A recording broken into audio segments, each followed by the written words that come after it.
بسم اللہ الرحمن الرحیم۔ چند سال قبل ایک جماعت مانسیرا سے آگے ایک چھوٹے سے قصبے میں گئی۔ اس جماعت میں ایک شخص ڈاکٹر نور محمد تھا۔ ان کا بیان ہے کہ مسجد سے باہر ادھر ادھر کافی لوگ فارغ بیٹھے تھے۔ ہم لوگ ان کے پاس گئے اور مسجد میں آنے کی دعوت دی تاکہ وہ تعلیم میں شریک ہو سکیں۔ کچھ لوگ ہمارے ساتھ مسجد میں آنے پر تیار ہو گئے۔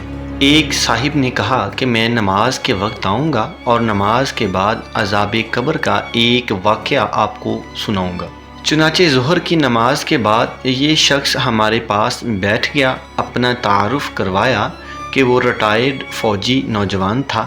اس فوجی کا بیان ہے کہ 1965 کی پاک و ہند جنگ میں ایک قبرستان میں اسلحے کا ایک عارضی ذخیرہ کیمپ بنایا گیا اور کچھ نوجوانوں کے ساتھ اس فوجی کی ڈیوٹی تھی۔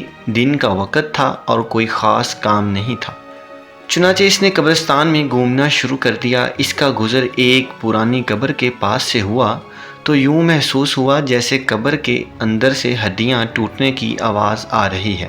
اس فوجی جوان نے بتایا کہ میں نے بندوق کے بٹ کے ساتھ قبر کی اینٹیں ہٹائیں تاکہ دیکھوں کہ یہ آواز کیسی ہے۔ جیسے جیسے میں مٹی ہٹاتا گیا آواز اور تیز ہوتی گئی اور میری دلچسپی اور خوف بھی بڑھتا گیا۔ دن کا وقت تھا، روشنی خوب پھیلی ہوئی تھی۔ کیا دیکھتا ہوں کہ قبر کے اندر انسانی ہڈیوں کا ڈھانچہ پڑا ہوا ہے اور اس پر چوہے کی شکل کا ایک جانور بیٹھا ہوا ہے، اور جب وہ منہ اس ڈھانچے پر مارتا ہے تو سارا ڈھانچہ اکڑ جاتا ہے اور ہڈیوں کے ٹوٹنے اور چٹکنے کی آواز آتی ہے۔ میرے سامنے اس جانور نے 3 مرتبہ اپنا منہ ہڈی پر مارا۔ مجھے بہت ترس آیا کہ یہ جانور اس کو بہت تکلیف پہنچا رہا ہے۔ چنانچہ رائفل سے جب میں نے اس جانور کو مارنے کا ارادہ کیا تو وہ مٹی میں چھپ گیا۔ تھوڑی دیر کے بعد وہ جانور قبر سے نکل کر میری طرف لپکا اور میرے اوپر ایسی دہشت سے سوار ہوا کہ میں اسے مارنا بھول کر اپنی جان بچانے کی خاطر بھاگ کھڑا ہوا۔ کافی دور جانے کے بعد میں نے مڑ کر دیکھا کہ وہ جانور میرے پیچھے تیزی سے بھاگا آ رہا تھا۔ قریب ہی پانی کا ایک گڑھا تھا۔ اس جانور سے بچنے کے لیے میں اس جوہر یعنی گڑھے میں داخل ہو گیا۔ میں نے پیچھے مڑ کر دیکھا کہ جانور جوہر کے کنارے پر آ کر رک گیا اور قدرے توقف کے بعد اس نے اپنا منہ پانی میں ڈال دیا۔ یکدم پانی کھولنے لگا۔ میں بھاگ کر جوہر سے نکلا۔ میری ٹانگیں جل رہی تھی۔ ٹانگوں کی جلد بہت سرخ ہو چکی تھی اور آبلے بھی پڑ چکے تھے۔ درد کی شدت سے میرا چلنا محال تھا۔ میں نے اپنے ساتھیوں کو آواز دی تو جب میں نے پیچھے مڑ کر دیکھا تو کچھ نہ تھا بلکہ وہ جانور غائب ہو چکا تھا۔ چنانچہ مجھے ایبٹ آباد کے ہسپتال میں داخل کرایا گیا اور پھر وہاں سے راولپنڈی کے بڑے فوجی ہسپتال GMH میں منتقل کر دیا گیا۔